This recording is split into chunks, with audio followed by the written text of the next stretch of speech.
21 जून 2022 दिल्ली प्रधानमंत्री ऑफिस से अचानक एक कॉल ओडिशा जाता है।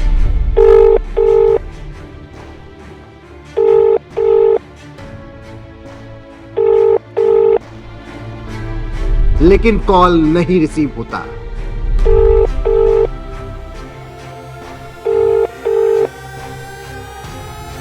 आप जिस व्यक्ति को कॉल कर रही हैं, वह उत्तर नहीं दे रही है। कृपया कुछ समय पश्चात प्रयास करें। दोबारा कॉल मिलाई जाती है।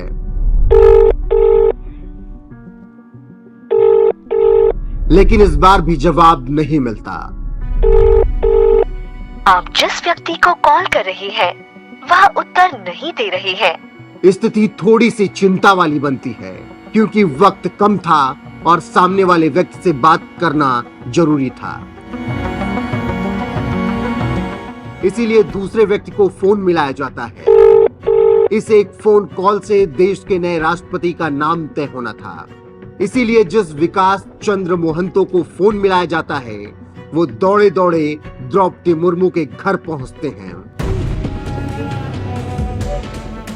मोहंतो द्रौपदी मुर्मू के घर पहुंचते ही कहते हैं, पीएमओ से कॉल आई है, आपसे बात करना है। मोहंतो अपना फोन द्रौपदी मुर्मू को सौंपते हैं। सामने से आवाज आती है, हेलो, मैं प्रधानमंत्री बोल रहा हूं।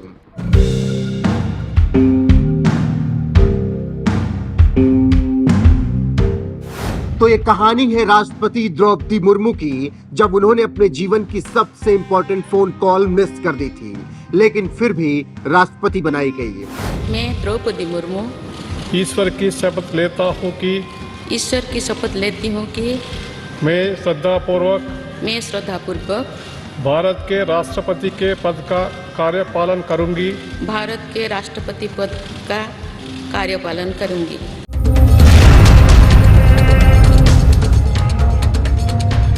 को जोहार, नमस्कार। ये कहानी बड़ी दिलचस्प है। दरअसल राष्ट्रपति द्रौपदी मुर्मू मोबाइल फोन का इस्तेमाल ज्यादा नहीं करती है। यही वजह है कि उन्होंने अपनी जिंदगी की सबसे बड़ी और सबसे महत्वपूर्ण कॉल मिस कर दी थी। बता दें कि ये कॉल उन्हें प्रधानमंत्री कार्यालय से आई थी। अब उसी पूरे किस्से का खुलासा हुआ है, क्योंकि पत्रकार कस्तूरी रे की पुस्तक Draupadi Murmu from tribal hinterland to Raisina hill में 21 जून 2022 की उस घटना का बाकायदा जिक्र किया गया है। किताब में बताया गया है कि फोन न रिसीव होने पर पीएमओ की तरफ से कभी द्रौपदी मुर्मू के ओएसडी रहे विकास चंद्र मोहंतो को कॉल मिलाई गई। फिर मोहंतो फोन लेकर द्रौपदी मुर्मू के घर दौड़ते हुए आए और बोले कि उनको प्रधानमंत्री कार्यालय से फोन आया है। कस्तूरी रे की नई किताब Draupadi Murmu from tribal hinterlands to Raisina hills में लिखा गया। दुर्भाग्य से बिजली नहीं होने के कारण द्रौपदी मुर्मू और उनका परिवार समाचार नहीं देख पा रहा था। फिर भी संकेत स्पष्ट थे। कुछ ही देर बाद टीवी चैनलों पर समाचार प्रसारित होने लगा। लोग द्रौपदी मुर्मू के घर पर जुटने लगे। द्रौपदी मुर्मू ने उन्हें अंदर बुलाकर बात की। वो मोबाइल फोन का बहुत ज्यादा इस्तेमाल नहीं करती थी, इसीलिए उनका फोन दूर रखा था। इसी वजह से उन्होंने संभवतः कई कॉल मिस कर दी थी, जिनमें उनके जीवन की सबसे महत्वपूर्ण कॉल भी शामिल थे। लेखक कस्तूरी रे ने उसी कॉल का जिक्र किया जो पीएमओ से आया था, और द्रौपदी मुर्मू ने वो कॉल मिस कर दी थी। जिसके बाद द्रौपदी मुर्मू के ओएसडी रहे विकास चंद्र मोहंतो को कॉल की गई, और उसी वाक्य का जिक्र करते हुए पुस्तक में कस्तूरी रे ने आगे बताया कि कश्मकश की स्थिति तब खत्म हुई जब झारखंड में कुछ समय के लिए उनके विशेष सेवा अधिकारी रहे और मौजूदा वक्त में उड़ीसा के रायरंगपुर में मेडिकल स्टोर चला रहे विकास चंद्र मोहंतो फोन हाथ में लिए भागते हुए मुर्मू के घर पहुंचे। मोहंतो के पास प्रधानमंत्री कार्यालय से फोन आया था और उन्हें मुर्मू से बात करवाने के लिए कहा गया था। फोन कॉल से हैरान मोहंतो आनंद फानन में अपनी दुकान बंद कर द्रौपदी मुर्मू की पीएमओ से बात कराने के लिए उनके घर पहुंचे।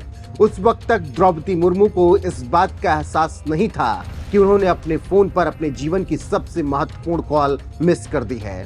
मोहंतो ने अपना फोन मुर्मू को सौंप दिया और दूसरी तरफ से प्रधानमंत्री नरेंद्र मोदी बात कर रहे थे।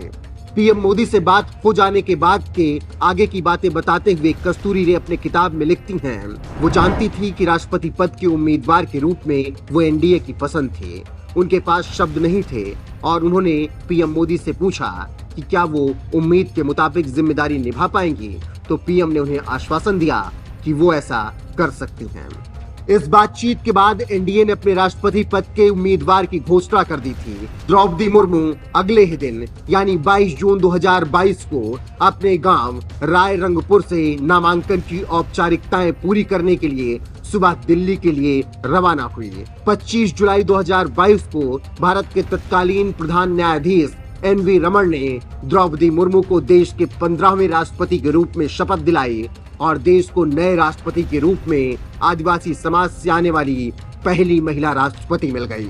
आदरणीय श्री रामनाथ कोविंद जी, उपराष्ट्रपति श्री एम वेंकैया नायडू जी, प्रधानमंत्री श्री नरेंद्र मोदी जी, लोकसभा के स्पीकर श्री ओम बिरला जी, चीफ जस्टिस एन.वी. रमन्ना जी, सम्मानित सांसदगण, अन्य महानुभावों, देवियों और स्वजनों तथा मेरे प्यारे देशवासियों, सभी को जोहार।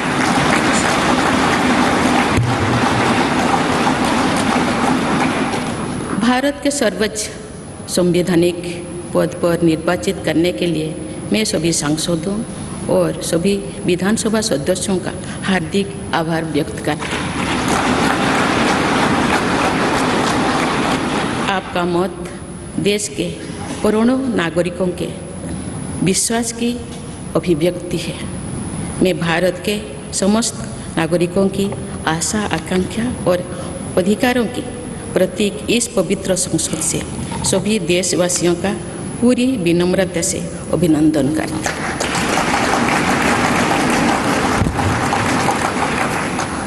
आपकी आत्मीयता, आपका विश्वास और आपका सहयोग मेरे लिए इस नए दायित्व का निभाने में मेरी बहुत बड़ी ताकत रहेगी।